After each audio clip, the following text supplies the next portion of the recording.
পশ্চিমবঙ্গে ভোট আসতেই যতগুলো নিউজ চ্যানেল আছে তাদের সকালবেলা উঠে কী বলুন তো একটাই কাজ, কোন প্রার্থী কী খেয়ে বেরোচ্ছে ভোট প্রচার করতে সেটাই হচ্ছে দেখাতে হবে।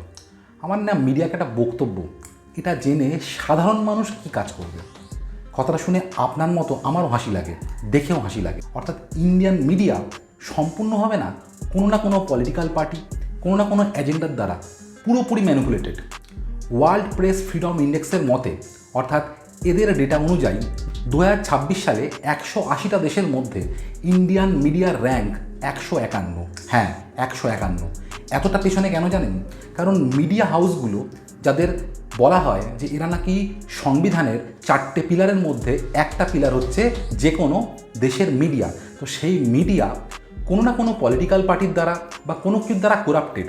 এরা সেটাকেই দেখায় যেটা নিয়ে মানুষের কোনো উপকারে লাগবে না, কোনো কাজে লাগবে না।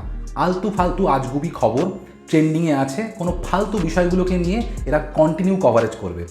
মানুষের সমস্যা, মানুষের প্রবলেম, সরকার কোনটা ভালো কাজ করছে কোনটা খারাপ কাজ করছে, এগুলোকে নিয়ে এরা একটা কথা পর্যন্ত বলবে না। তো শুধুমাত্র না আমাদের এই ওয়েস্ট বেঙ্গলের মিডিয়া না, টোটাল ভারতবর্ষে যত মিডিয়া হাউস আছে সবাই নাই একই রকমভাবে করাপ্টেড। আমি প্রত্যেকদিন দেখি প্রচুর মানুষ, বিশেষ করে বয়স্ক মানুষ আছেন যারা না খবর দেখেন, খবরের চ্যানেল দেখা খুব পছন্দ করেন।